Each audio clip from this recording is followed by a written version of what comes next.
Good day! So for today's video ay i-perform natin ang remote desktop connection. So paano ba itong gamitin? At para saan ba ito? So imagine niyo na lang nasa isang organization kayo na may 20 floors. Okay? Ang sirang mga computers ay nasa 20 floor at ang admin natin ay nasa baba. So instead na magpanik-panaog ka, you just simply use the pictures and then you can fix the what? Sirang computer. Okay? So paano ba natin gagawin ito? So the first thing you need to do is pumunta kayo sa File Explorer, both PC. Okay? Click natin ang File Explorer, right-click this PC, Properties, punta tayo dito sa System sa Remote Settings, and then i-allow natin tong remote. Apply, and then okay. Same procedure ang gagawin natin dito sa Windows 10. File Explorer, okay, Properties ng this PC, Remote Settings, allow, apply, and then close lang natin yan. Pwede na tayo ngayon mag-perform ng remote desktop connection. So, ang re-remote natin yung client. So, pumunta tayo kay server na OS. Ayan.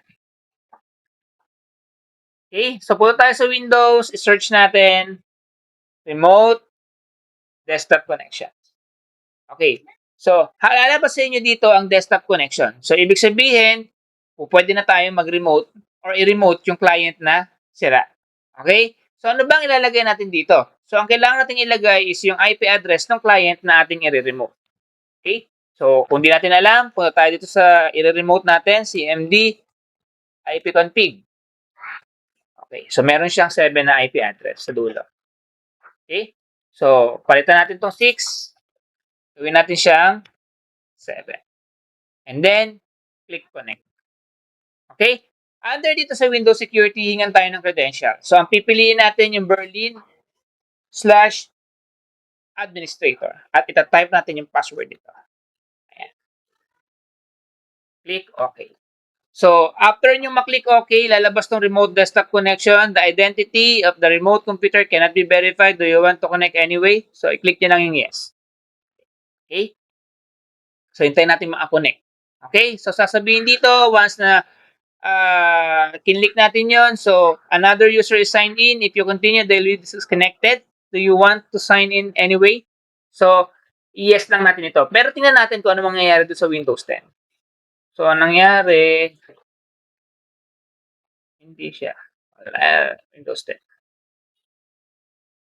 Okay. Lang natin siya. Ayan. Ito. Na-delay lang.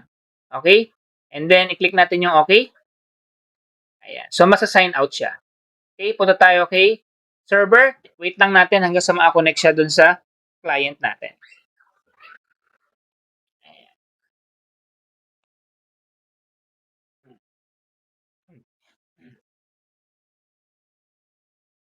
Please wait for Berlin AAA to respond. So, hintayin lang natin.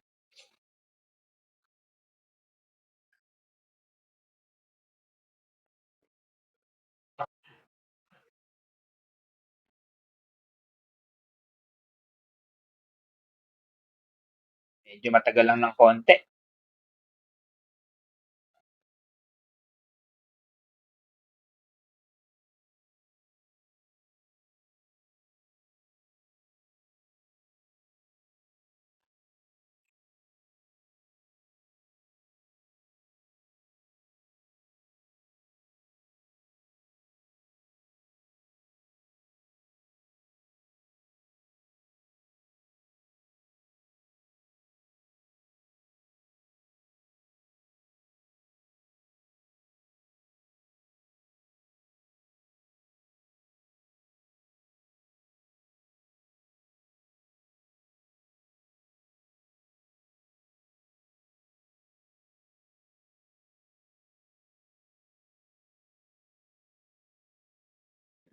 So, ayan. Na-connect na natin ngayon yung ating server dun sa client. Ang dali lang, hindi ba? So, I hope you learned something for this video. So, hanggang sa mga susunod na video, paalam!